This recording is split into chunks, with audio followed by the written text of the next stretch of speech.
what gave birth to the Ward 4 Democratic Committee occurred in 1963.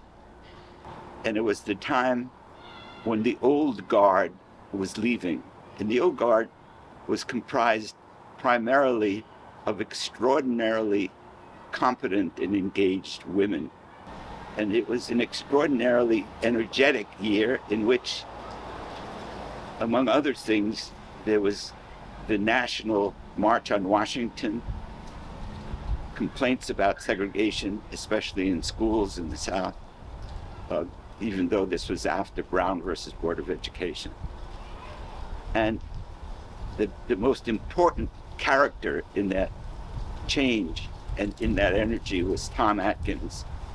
And Tom was a dynamo, a brilliant guy who later was elected as the first African-American to an at-large seat on the Boston City Council and was reelected in 1969. And he asked me to run his campaign. I said, I don't have any experience. I was on the ward committee in Ward 5 at the time.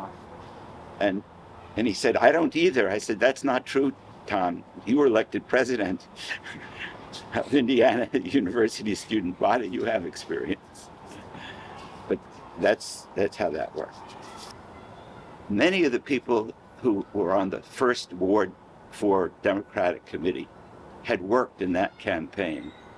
We had a very well-organized campaign, especially in the South End, where we had street captains on almost all of the South End Street. And we met mainly at 64 West Rutland Square. That was the unofficial headquarters for that first election. When Tom was successful and went on the city council, it was obvious that the South End lacked any representation. We had no representative in the House, even though we were one of a joint district with Ward 10 that had 3 representatives. All of them had always come from Ward 10. So we were put in a position where, in order to be successful, we really had to galvanize the neighborhood.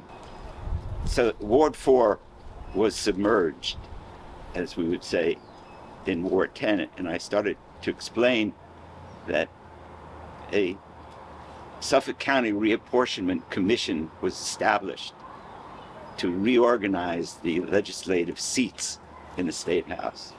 The South End was divided, fractured into 5 different wards, and the purpose of it, or at least the consequence of it, was that we had no political voice because we came from different places. We elected different representatives, we elected different senators, and it was very much like how the city was dealing with the South End at that time. It was what I described as the doormat of the city. The purpose of the transportation, for example, was to get vehicles through our neighborhood as quickly as possible. And it made living quite unpleasant. And also it flooded us with visiting vehicles. People came from elsewhere and they parked in our street and walked to the Prudential area or Copley, and then came at the end of the day and got out of here as quickly as they could.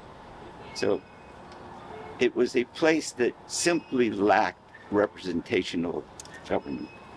And also it was a place that was filled with a whole cafeteria of different issues of crime and grime, as Mel King would describe the two, of schools, although the Ward 4 committee never undertook specifically to deal with that question.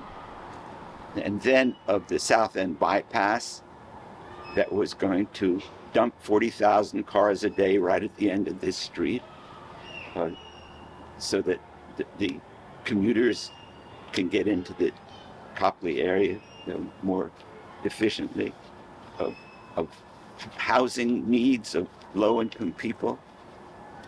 The Christian Science Church was having a huge development, which resulted in the Christian Science complex here. They took many rental units along Huntington Avenue. There were several 6-room apartments along Huntington Avenue. So we had a blank slate on which to make an impact. And that helps explain why it was so attractive to organize a Ward 4 Democratic Committee. And one of the main reasons for its success, because we were able, using many of the resources of the people who had been working in the Atkins campaign and who had become familiar with the politics and elections, getting together.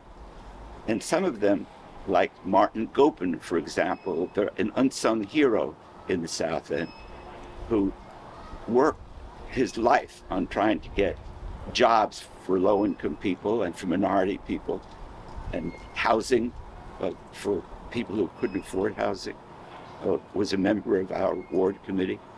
He worked closely with Mel King on many issues, but we were able to gather all of these people. And if you have energy and you have desire, you're going to get things done. And I must say that in the South End of today, I have been impressed that the Ward 4 Democratic Committee has retained its vigor and has been led by people of integrity, energy, and competence.